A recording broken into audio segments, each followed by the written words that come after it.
A very good morning to our honorable speaker, Ms. Florence Tan, Chair of the Small Spacecraft Coordination Group SSCG at NASA headquarters, and the Deputy Chief Technologist DCT for NASA's Science Mission Directorate, SMD, our respected moderator, Engineer Professor Dr. Yu Hong Tat, Technical Program Chair of IEEE, Geoscience and Remote Sensing Society, GRSS, Malaysia Chapter, President of ASEAN Academy of Engineering and Technology, AAET, and President of University Tunku Abdul Rahman, Utah. Engineer Prof. Dr. Goy Bok Min, Vice President of Internationalization and Academic Development, Utah. Technologist Dr. Yap Woon Shi, Dean of Lee Kong Chian, Faculty of Engineering and Science, Utah. Distinguished guests, ladies and gentlemen, it is my great pleasure to introduce our speaker for today, Ms. Florence Tan. Ms. Florence Tan is the chair of the Small Spacecraft Coordination Group SSCG at NASA headquarters and the Deputy Chief Technologist DCT for NASA's Science Mission Directorate, SMD. In her role as SSCG chair, Florence leads the SSCG to coordinate and develop NASA's strategy and vision for small spacecraft in science, exploration missions, technology activities, and provides advice. As the DCT for SMD, she supports the SMD Chief Technologist survey and assesses technology needs for NASA's science. Previously, Ms. Florence worked at NASA Goddard Space Flight Center at GSFC for 32 years and has had design and build, integration and test, and operational roles in 7 mass spectrometers to destinations including Mars, Saturn, Titan, and the Moon.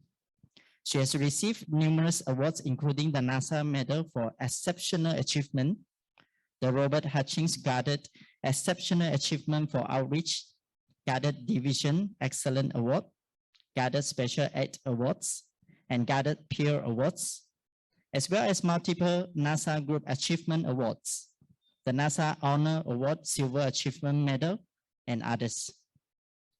Ms. Florence has made it a personal goal to promote science, technology, engineering, and mathematics education. She is also actively engaging in outreach activities with students and the public in promoting NASA science and technology advancement multiple times per year since the early 2000s. Without further delay, ladies and gentlemen, let us pass the mic to our moderator, Prof. Yu Hong Tat.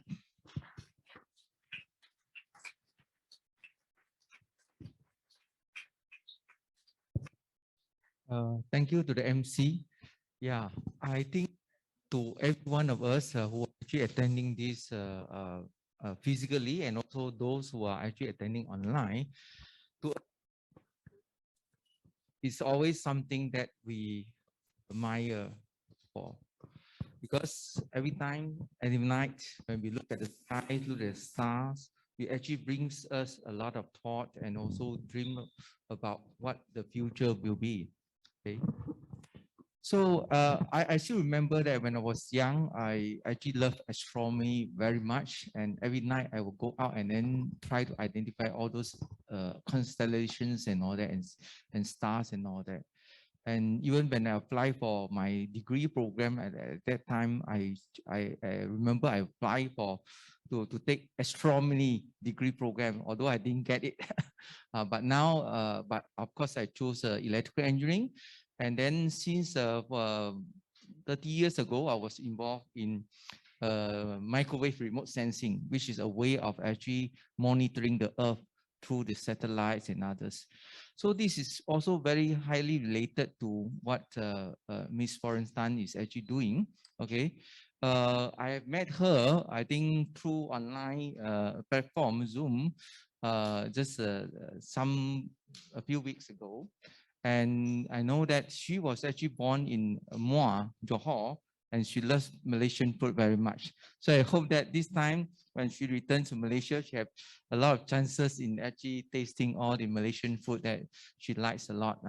I think as Malaysian, we are very proud of her achievements.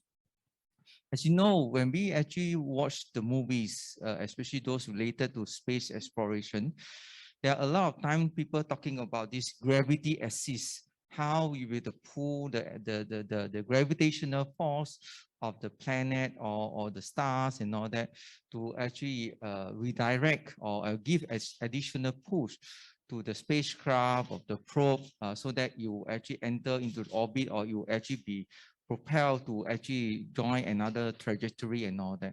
It's always very interesting how this was done. Today, we are very honored that we have Florence Tan to actually come and share with us. So I think now we would like to invite Florence Tan to please start the sessions. And we are very much interested in knowing more about all this exciting technology and all the fantastic missions she has been able to actually be involved in throughout her many years of actually work at NASA. Thank you very much.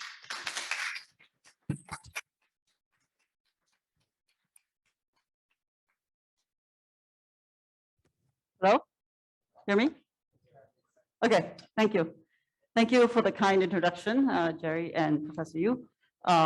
Again, I am very honored that I was invited to this nice campus, and congratulations on your 20-year achievement, and very nice to be here today. Hello,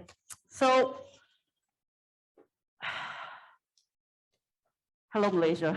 I haven't been here for 12 years, right? I have an excuse. I was busy launching about building three spacecraft, launching them, and so I was busy in the last 12 years. But even so, I miss home, and it's very nice to be back. So one thing I wanted to say to you all, this talk, the questions that Jerry shared with me, was about how I got here. A lot of people were curious, and so I'm not going to talk technical because I think that, I'm going to address what's happening. And so to that end, so luck plays a role, big role. You have to be prepared. And sometimes life gives you some unexpected little pushes that gets you to where you go. So, you have to be recognizing all those types of things. So as Professor Yu said, I grew up in Muar and in the 60s and the 70s. And I gotta say, I started off not knowing how to design anything. There's no class that tells you how. The first job I had was to design a probe into Titan, and orbit around Saturn, the orbiter. So this is called the Cassini mission. Oh, by the way, I have some stickers here for those of you who are interested in having some NASA stickers of all the missions that I worked on. You feel free to come get it after this talk. So I knew I wanted to kind of work in, actually I wanted to be a teacher because your role model is important, right? Role model teacher, my parents are teachers, so I wanted to be a teacher. But then I saw the Star Trek and I thought, oh, that's so cool to work in space, But so during my career at NASA, I've built quite a few missions. I've done more than just mass spectrometers. Sometimes I also done heliophysics missions to study the sun, but mostly as an engineer. My major was electrical engineering, and actually it's computer engineering. And so I doesn't want to turn. Okay, let's see. Next chart. Not sure why this is not.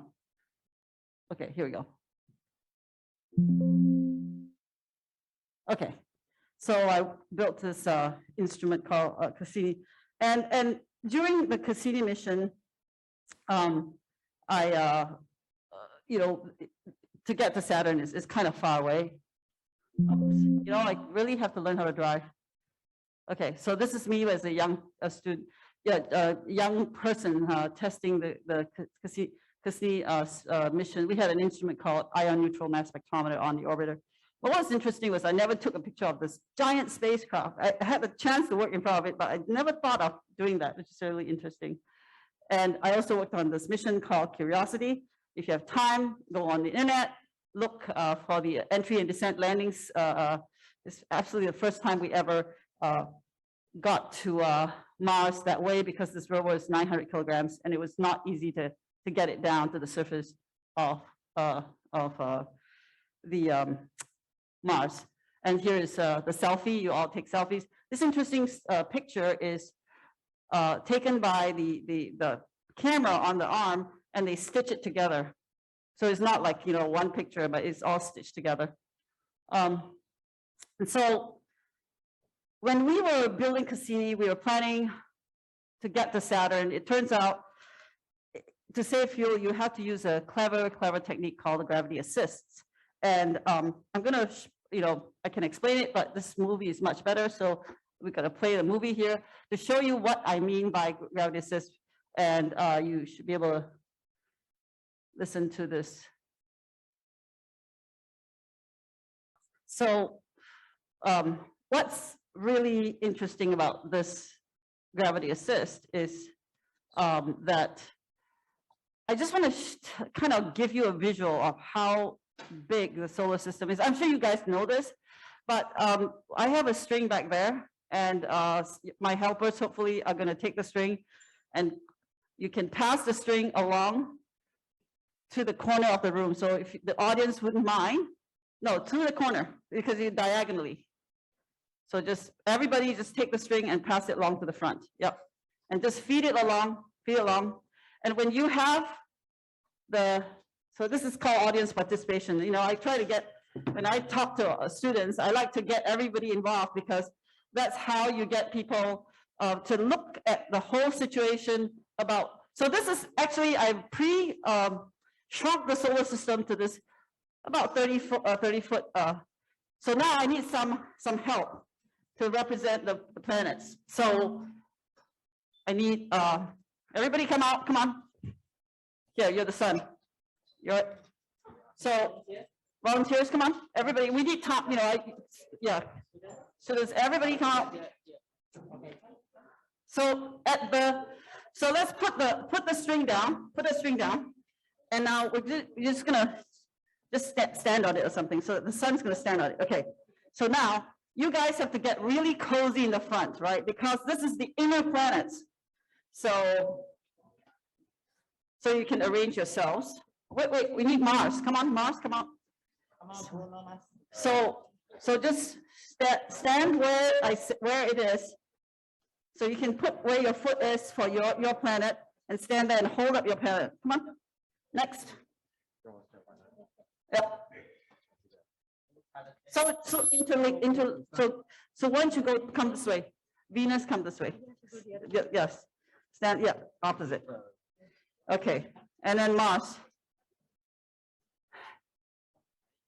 Okay. Now we need Saturn. No, this is Jupiter. So Saturn is somewhere here. So somebody stand up, hold up your thing.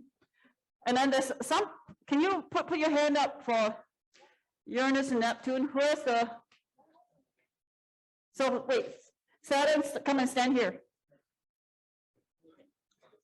See the blue tape? Who has the blue tape for the remaining two planets? So pass it along. So now stand up, everyone.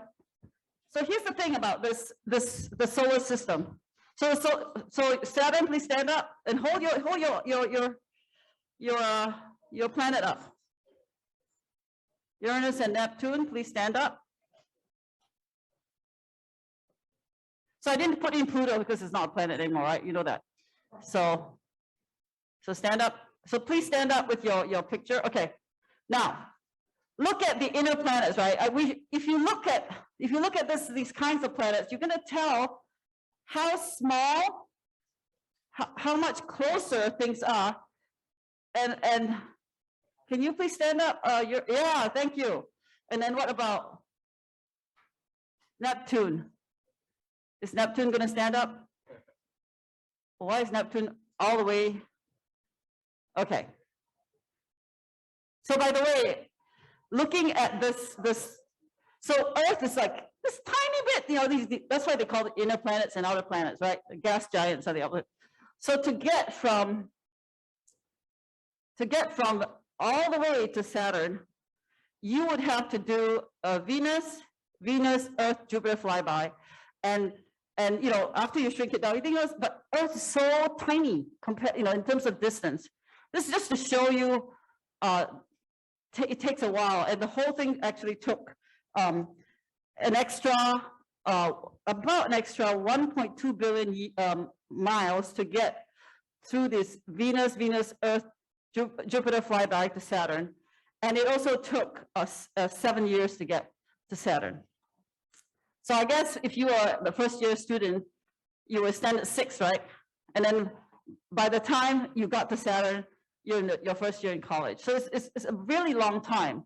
And when somebody has to use a gravity assist, imagine that kind of situation without gravity assist, that it requires so much, a much larger rocket. And at the time, actually, we did not have a rocket because of the, you know, rocket equation, which you can also look up, where you have to, the fuel you have to has to carry the fuel to launch the rocket, and your dry mass is reduced because of the fuel that you use to launch a rocket. So it's kind of the tyranny of the equation. So anyway, thank you for helping. So bring everyone, give them a hand of applause. So pass your planets down. So now I'm gonna, so this is my solar system activity.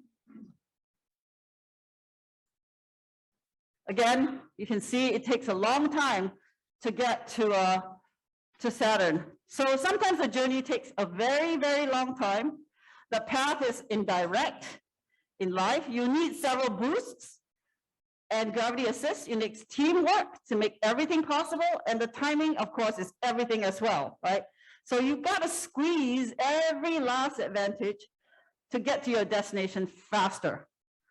And if nature offers you some free help, right, to reach your destination, but then by golly, gosh, you should take it. You know, you should really take it. And because this is life, it's true in space as in life.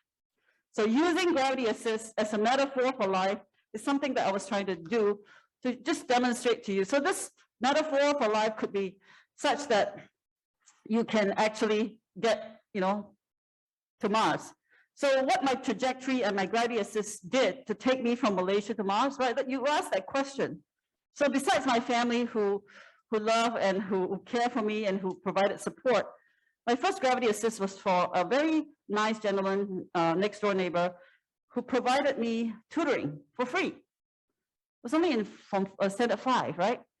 And I'm forever grateful to him because he provided me the tutoring to allow me to get to Maktab Rendah Science Mara, Kuantan.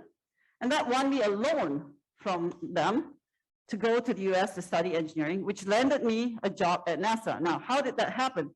Well, I didn't know at the time that the neighbor was going to change my life, but what I want to tell you today is that pay attention to what you learn. Pay attention because, you know, if you're doing programming, 3D printing, whatever it is, what I hope is that it sparks an interest in you that's life-changing.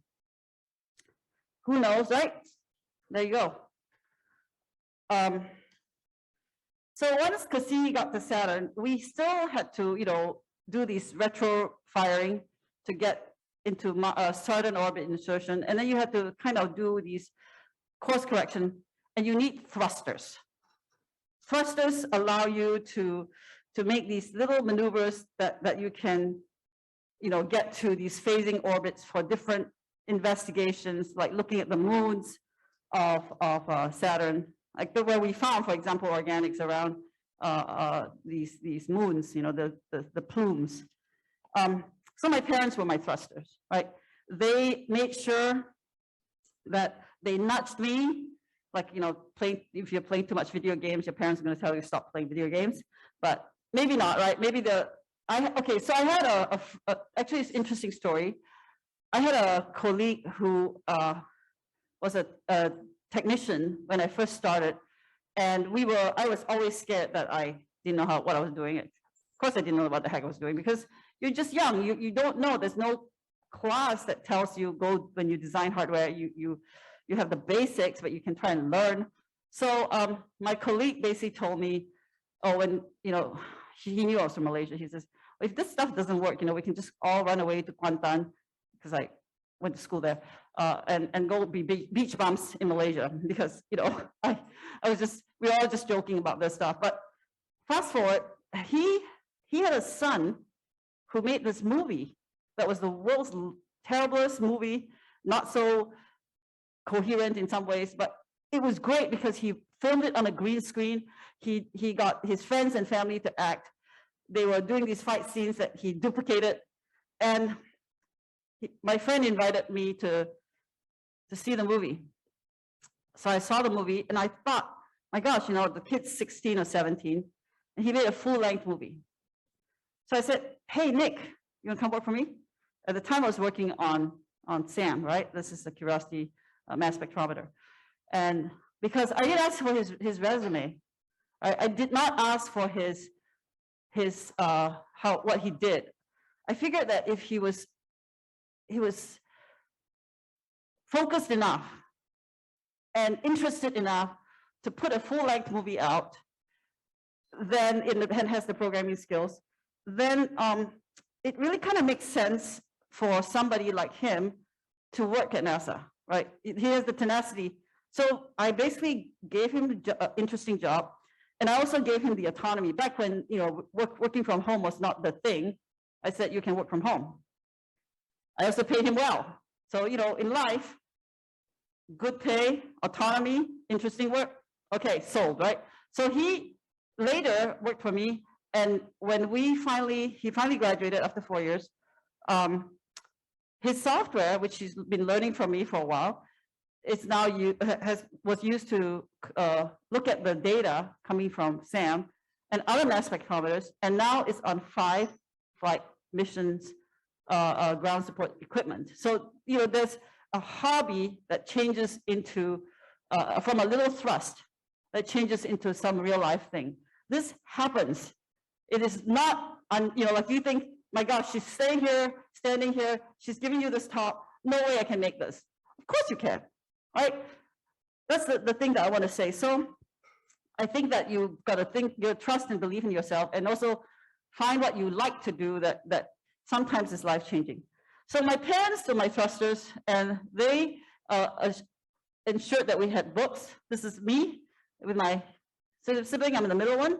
And my mom and dad borrowed, my mother is a teacher, so she bought these books from the library, but she could only do 4 books at a time. So to maximize my borrowing, capacity, and my sister and I had veto power over each other to borrow 2 books each, and then we could swap, right? The books were just so premium, we didn't have the funds to buy them. So now my school library in my hometown can near my house, not really my hometown, near my house in Maryland, we can borrow like 100 or so books, or 200 books, I can't remember, but they keep raising it with 1 library card, right? So also don't be aware, right? There's all these opportunities out there that you can learn. So the internet is a wonderful thing. You can learn to cook, you can learn, make videos, you can learn all this stuff. And so I think that one of the things that I certainly got here was because my parents taught me and guided us by example. And one of the things they told us was, go to college, right? Because they did not have a college degree. They grew up in World War II. My father was one of 13 kids. When he was in like standard 3, the Japanese came, and guess what? No school for 4 years. So when he finally got into school again, they put him in standard 4 for 3 months and then moved him to standard 5. So basically he went through his entire school in 6 years up to high school. And I'm amazed that he even graduated, right, with his O levels. But the point is, they had to, shift all the kids out because the schools were just in so much demand. And my father managed to get a high school school certificate to go teacher training. So they did not get as much money as somebody who had a 4-year college. So my father was we were not well off. We were maybe lower middle class, but still, it was a struggle with 4 kids.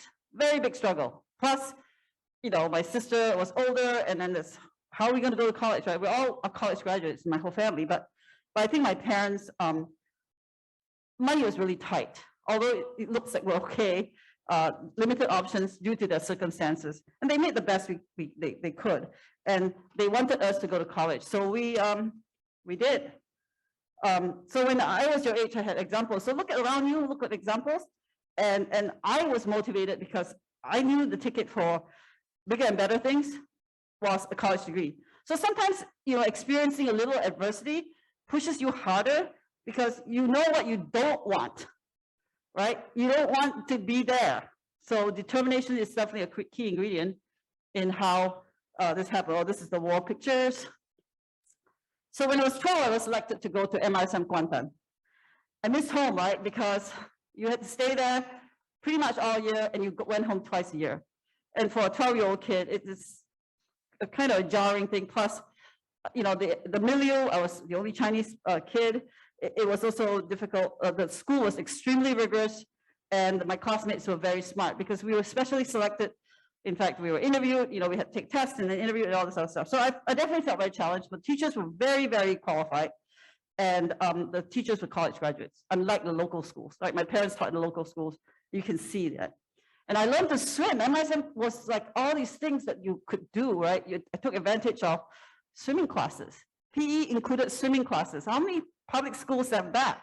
And we had Cikgu Dola's guidance in music, and we had musical performance where we learned to organize ourselves. So even at 12, we could put a musical performance where we entertained the whole school once a year, and we took the time to perform every year. So it's a really interesting way of growing the student. We were campaigning for office in the school, so there was you know, school board that you run as a student leader. So all those types of things really kind of built me up as a person. So, you know, I'm forever grateful to MRSM Kuantan for, you know, these are my classmates, very, very highly qualified, very smart group of you know, young people now my age. So again, I'm very grateful for that rigor. So it was a really big privilege to go there, and very important. So after Form 5, this is SPM week. We didn't have uniforms. That was the other thing that was interesting. And MRSM had no uniforms at the beginning. I think now they do. I got a loan from Ma to go to the US. So while I was there, I eventually made my way and learned all these Malaysian English words that was different. One very memorable time, I went to so you know the erasers? If you say rubber in the US, don't say rubber. That is not good. So I did that. So there you go. And I went to school at UC Maryland, and I met a really good friend there who asked me if I needed, you know, it happened that, you know, luck, right? You're in the right place, the right time. So, do you want an internship at Goddard Space Flight Center? I said, yes. So, I got an interview, and what was interesting was the guy who was interviewing me is a physicist, and the job was supposed to be a programming job. And the UC Maryland had a twinning program with this center that allowed you to work from campus. So foreign students cannot work outside. You cannot work in the US and get, you know, money that way, but you can work on campus because it's called work study. There was a program for students to support through this, got it through the University of Maryland. I don't know if it still exists, but that's how I got in. And the job interview was about derived Maxwell's equations, which I had nothing to do with programming, but I had just taken, you know, electromagnetic theory. I could do it. So I like, and he kept saying, "Oh, that's really good for an undergrad." So, so in life you should be prepared, right? Opportunity knocks, the planets align. You learn something, learn it well, right? You cannot Know when somebody's going to ask you to derive Maxwell's equations. And it's not just enough to just do your homework and get the A. Got to understand, right? Like somebody's going to ask you, explain this. So be alert of your opportunities. You don't know when you're gonna be in a position to use it. So okay, so upon graduation, I again got another life boost. You know, the life journey is very strange, complicated. You get boosts all the way. You've got to recognize it and take advantage of these boosts and be bold. Take the chance. I graduated and I went to this guy here. This guy here, world foremost mass spectrometrist. He has since passed away, but very, very smart. And by the way, this guy, he actually worked on aeronomy of you know, this temperature of the upper atmosphere using captured V2 rockets in the 40s. So these people are the pioneers of NASA. In fact, he was there when NASA was created, and he, you know, he led the laboratory for planetary atmospheres during that time. So I'm really in good company. You know, these people are the pioneers of remote sensing, Earth remote sensing, and I just lucked in. My gosh, you know, this is great. So, and then the other thing that was interesting was while I got my job, I basically got the job, got the offer for a green card sponsorship, and I'm like, yeah, I'm golden, right? But this guy here said to me, "You're an electrical engineer." That was my major. "You should not be doing Pioneer Venus data analysis. You should be going to where all the engineers are and get trained." So he pushed me. He pushed me out. Within a year, I had left that group and gone to a group where the engineering. So you seek out new things to hone your skills, because you never know, again, when you're going to need it. So guess what? These boosts along the way that I have, I recognized it, I took advantage of it. And after about 4 years of working with these engineers, time to come again to move, because this guy won the lottery for principal investigators really want to build instruments to do their science, and it takes a lot of money. So the Cassini mission was something like 1.7 billion in 1993 dollars. It was, you know, well over more money now. I don't know the math, but he needed people to work for him. So I knocked on his door and I said, "Can you please give me a job?" Again, right place, right time. So I got the job. They didn't even ask to see my resume. Internal transfer. They knew me before. So sometimes also networking is so important, right? So now when I arrived, another woman engineer came. So now there are 2 women in that group. So instantly around the 80s, there were very few women. And oh, by the way, I met my husband there too during that time. And so this is the Cassini mission. It's kind of beautiful stuff. And around the time, we did not have women's rooms. The men's rooms were converted from the women's room, to the women's room. And I remember having to run. So, you know, the building, the very long building, and there's only one woman's room that you basically have to run downstairs, all across and then down to go to the ladies' room, because it was all men's room at the time. So it was an interesting experience to go through the 80s. You know, and the other thing I want to tell you that's really funny is that around that time, I had given birth. When Cassini launched, a month later, I gave birth to my younger daughter, and she always knew that when she turned 7, it took 7 years, right, for this spacecraft to get to Saturn, and I would tell her, you know, Man, yes, her name is Man. Man, you know, when you are 7, Cassini's going to get to Saturn. And she goes, "Yeah, Ma," roll her eyes, right? Because it's like boring, right? So finally, a few years ago, she tells me, she says, "Guess your job's pretty cool, huh, Mom?"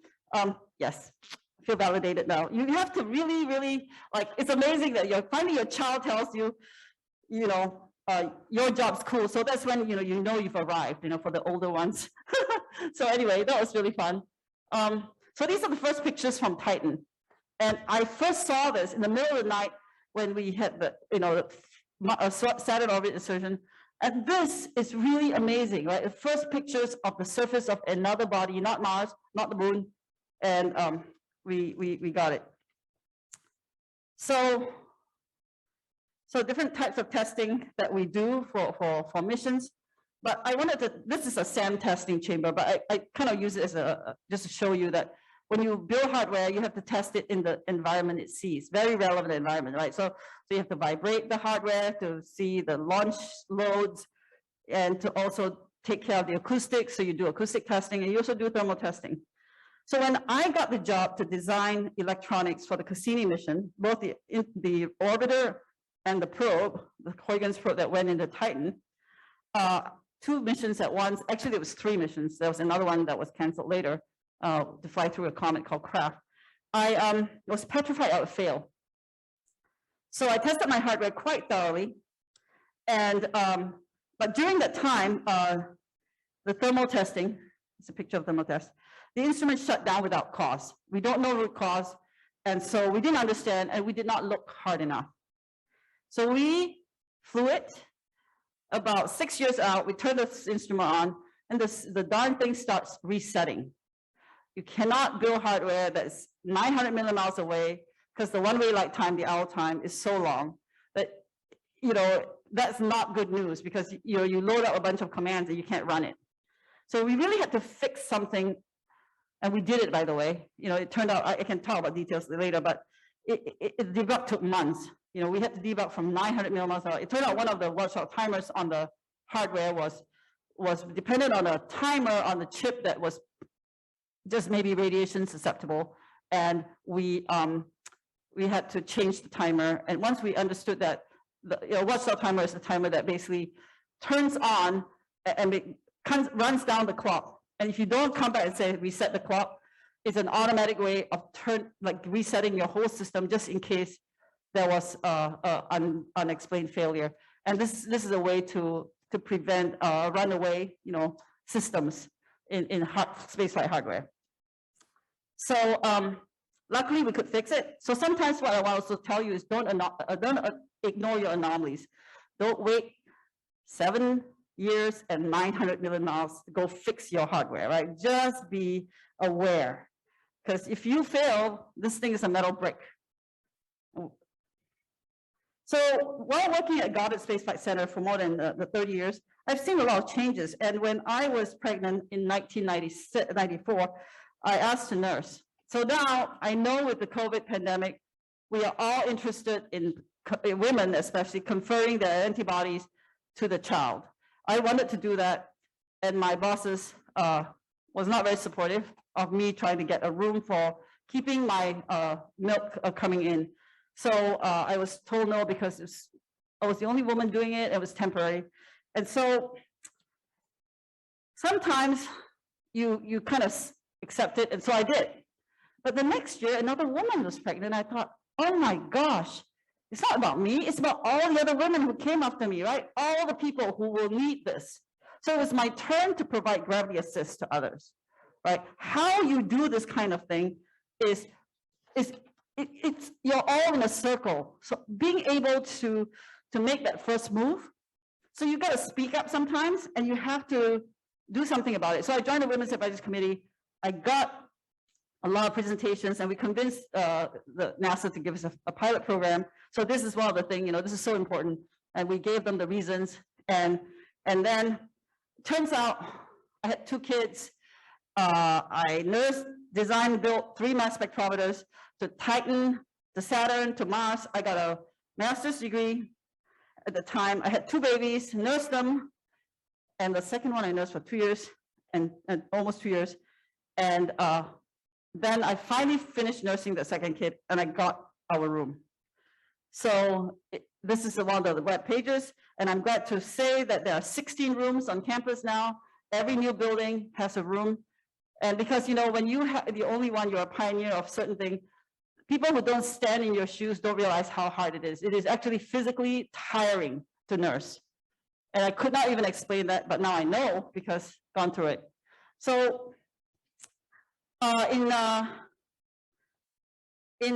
sometimes, okay, one of the things that you need to do is, in this reason, why I bring up the lactation room, is you gotta pay it forward. You gotta take the initiative. You can provide crucial gravity assist for a lot of people that come afterwards. So be aware of that. So in 2006, I was given the chance to lead this instrument. It's called the Sample Analysis at Mars, and it's on the Curiosity rover. Still working today, by the way, after 10 years, almost 10 years. And this is a lot of responsibility, and it's by far the most complex instrument that we flew in. Curiosity actually is going to look for the water, look for maybe, is Mars once ever habitable, or will it be possibly habitable in the future? And certainly Sam contributed to those findings. And yes, it was habitable. The water was persistent, available over multiple thousands of years, low, very benign pH, not salty. All those things so pointing to the transport mechanism, which is water, energy, which is, and then the building blocks of life, carbon, hydrogen, nitrogen, oxygen, phosphorus, and sulfur. So kind of cool. This is just some pictures of me working on SAM. And this is how SAM was lowered into the rover. They turned the rover upside down and you lower the thing down, and then you bolt it in. And then you have me standing above the rover with, this is Sam here. And see the wheels. And there's another wheel here that they took off. And then you can some nice pictures of the vacuum chamber, which we tested for. And then we then sent the rover to KSC, Kennedy Space Center, where we then put it stuffed it into a rocket and we flew it. It took like 9 months to get there. Anyhow, SAM had over 100 heaters. And we relied on the thermal engineers models to model the heaters. And I was given requirements to design the hardware. The hardware basically says, I need to have 230 degrees Celsius. Well, turns out 10 volts wasn't going to cut it. And I knew it because the heaters, I go in and test it in the air, and it's like, oh, you can't even get to half that temperature. And I told her, I said, you needed higher voltages to get that temperature. And we had severe design constraints. And I went to the systems engineer, and they said, oh, you just didn't test it in Mars atmosphere, which is 7 torr, 1/100th of the atmosphere of the Earth. Anyhow, I did all that, and we proved by stuffing the heater with TCs, thermocouples. These are temperature sensors, and we put it all in a chamber. I pumped it down. I fed it CO2, 7 torr, and then measured using a Keithley meter, and looked at the plots and showed it that this is not possible. And then we got extra power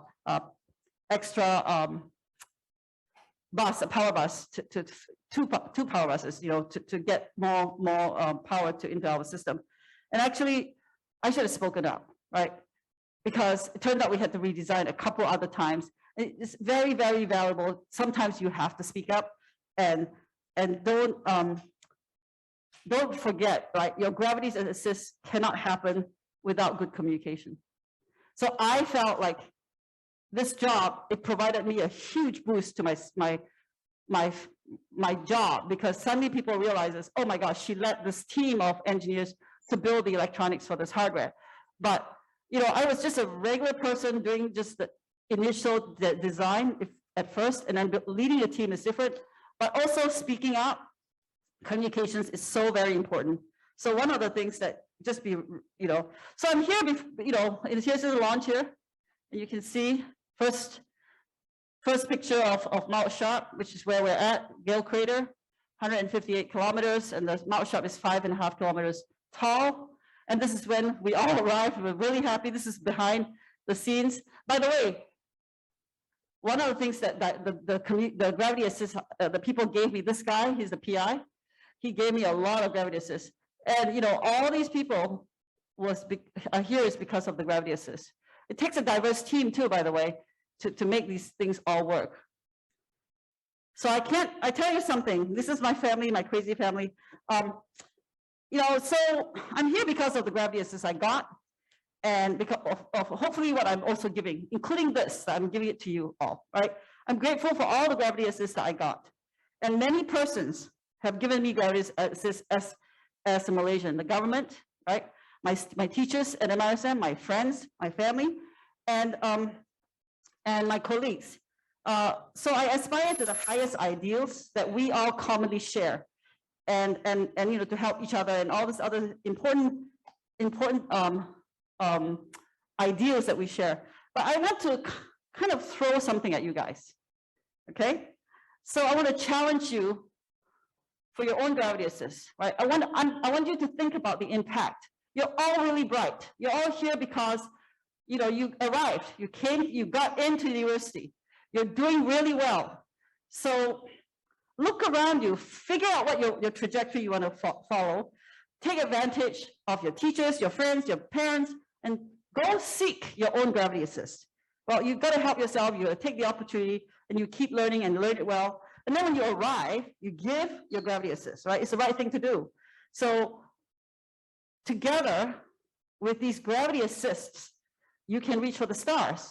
The world is full of problems, right? We have existential problems today. Global climate change. What can you do? What can you do for your society, right? What can you do with your one wild and precious life? Thank you. Ladies and gentlemen, Miss Florence.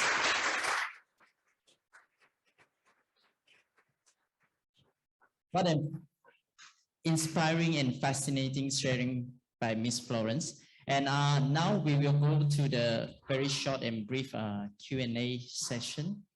Okay, thank you. Thank you to Florence for this exciting and inspiring sharing. When we actually first read about the title of the talk, we thought this is gravity assist in space missions and all that. But in fact, she has actually broadened in terms of the scope of this talk to tell a lot about this gravity assist in life.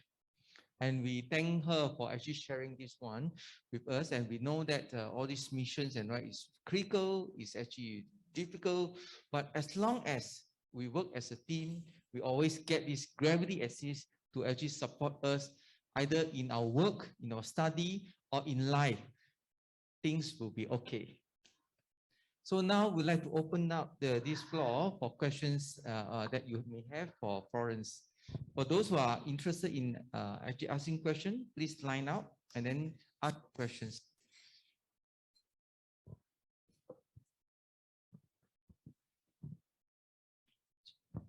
Prof. Yu, while we're waiting for the live audience questions, we have this question from online participants. Okay, so I think Miss Florence can help with this. They are curious throughout the career, when you recall, what is the greatest challenge? Okay, you see you have different phases in your life. Just now you mentioned about enroll in university and then get to work in NASA and then nursing. What is the greatest challenge that you would say in your life, and then how you overcome it? So I love to rock climb. I mean, it's not greatest challenge, but you know, health issues are not no kidding, right? You got to take care of yourself before you can even do any kind of gravity assist. It could have been, so again, these are these pivotal points in your life where you do something about it. I actually really very active. I spent a lot of time rock climbing. In fact, we built one of the first inner rock climbing wall in our basement, you know, in our house. And so we went everywhere. And when I was rock climbing I think in West Virginia, I was on a lead climb and I fell and I hit my hip, and it did something. And over, you know, this is in my 20s, my back deteriorated. And so after 2 kids, I had constant back pain. It was herniated, and that was really challenging. I mean, now I look back, you know, at how I fixed it, and I actually had 5 years of physical therapy, you know, traction. The thing that helped me was I went to a yoga class, and I, at the same time, was also doing physical therapy.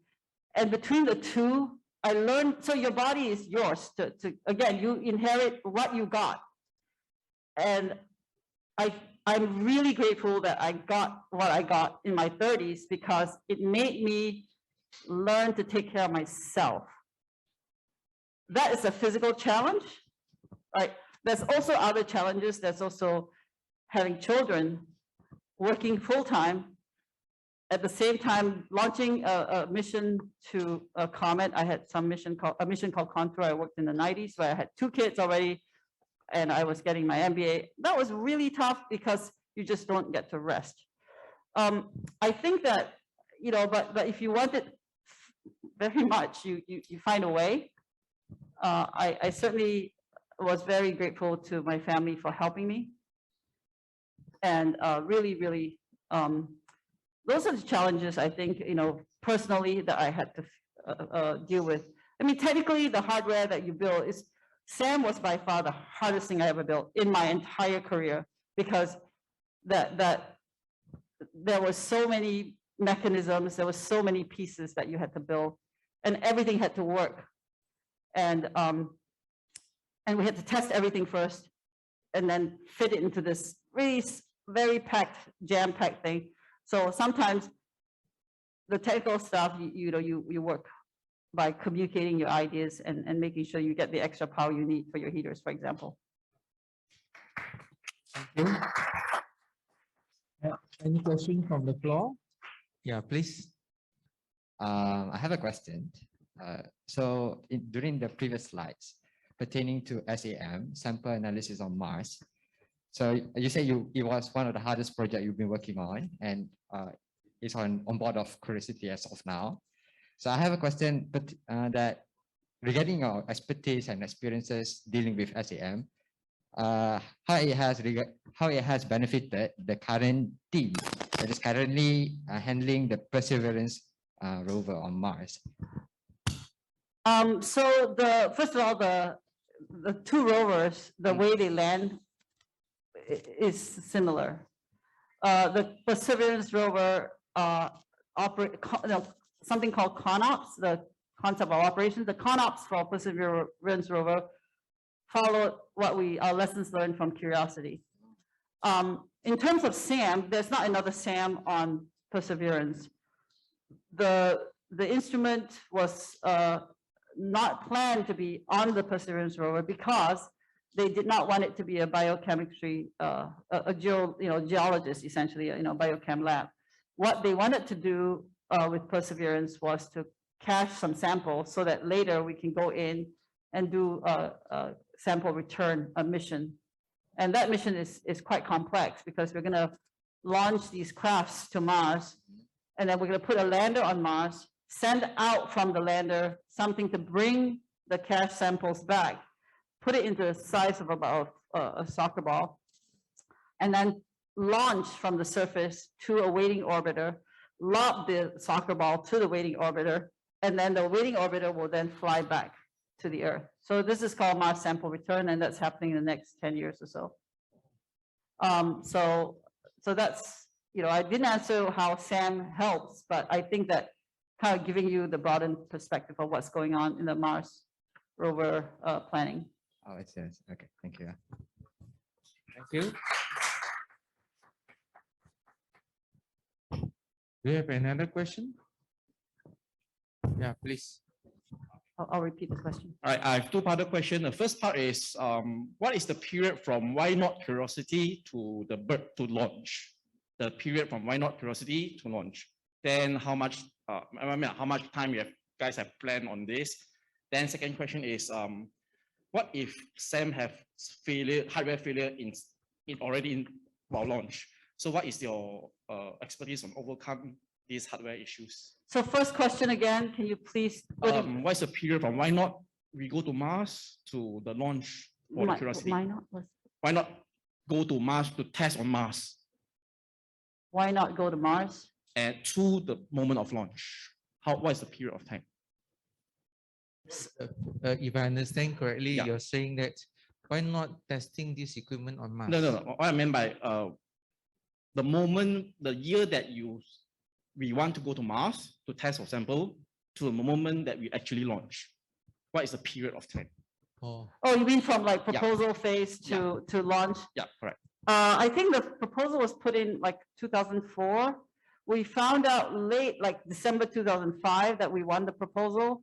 Initial work started, and the launch originally was going to be the 2009 launch. Now, Mars is an interesting, due to planetary orbital dynamics, Mars comes around every 26 months. So it's very important to meet the planetary launch window. And if you don't meet it, you have to wait 26 months before the next, because your delta V, the thrust that you need to get to Mars, imagine you're throwing a ball to say first base in rounders or whatever. Mars comes around and basically you're lobbing the spacecraft to meet Mars at some point. So that delta V is the shortest. This is called a Hoffman maneuver. And it takes that kind of planning. So we were supposed to actually launch in 2009, and I was working essentially every day, and we were really pushing, metal to the pedal, trying to get to delivery. And luckily for us, the rover had problems.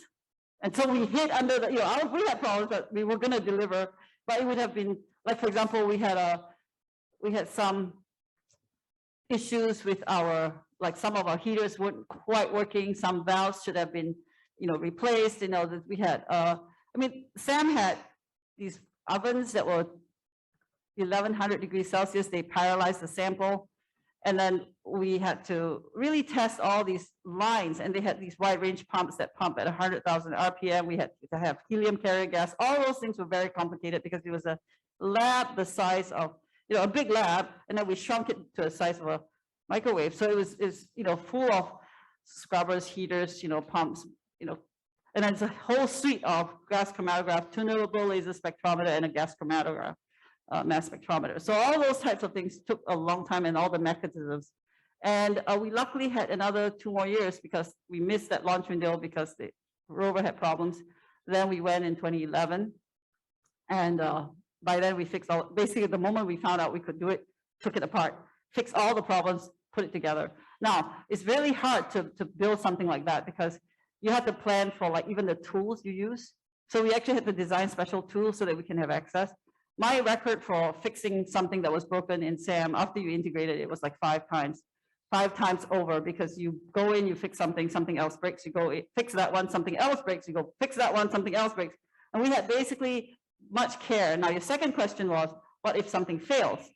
We have the software. So my husband is the software lead for SAM. And he and I would talk about these types of things. And his software was designed in a way that the scientists who are doing these, first of all, he was very good at, so I tell you that the secret to doing science experiments, right? You do not want to have the scientists tell you, can you now turn on this heater and open this valve? Because there's all these widgets, the knobs that you have to turn is so complex. You use this cup and use that heater and use that line.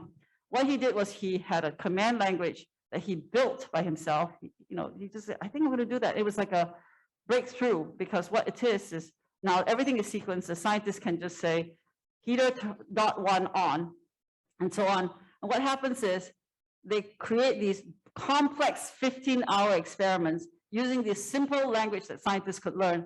And the software interpreted the stuff, and it knew how to do, these pulse width modulated heater control systems or anything like that. And in the end, what happened was it freed the software person. The scientists could learn it, but the software had all the autonomous error checks, over temperature and under temperature, anytime under pressure, all these types of things was handled by the software. Now, if the software can't handle it, we basically say, okay, we're phoning home, we're shutting down in an orderly manner. We phone home. The next day, we look at what's going on, and we can fix things.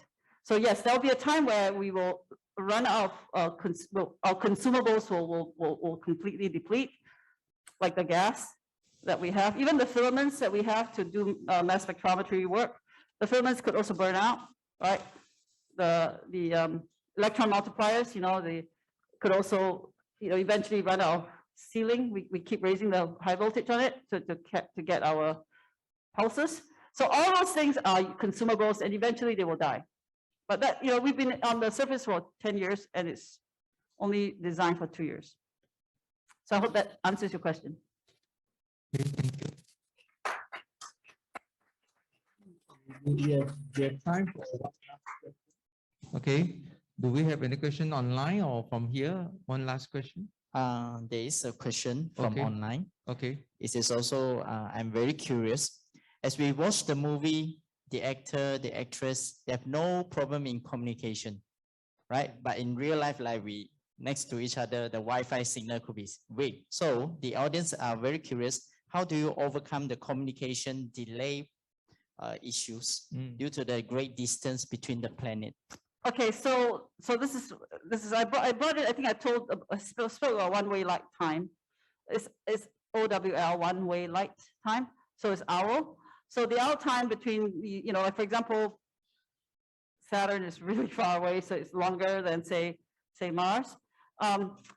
So the way for Mars operations or Saturn operations, you find basically you wait till the planet comes into view where you have the deep space network to allow you to communicate to Earth. And that's the time where you also can do your full duplex, your dual communication to the planet to downlink the next days and the next weeks maneuvers, right? Which is why it was so critical that when Cassini at INMS started resetting, we knew we had a problem because the moment you upload a bunch of stuff commanding, you want it to be stable for 60 days or whatever it is while it's going there taking data, and then the next time you set, forget, and then uplink your data and downlink your data.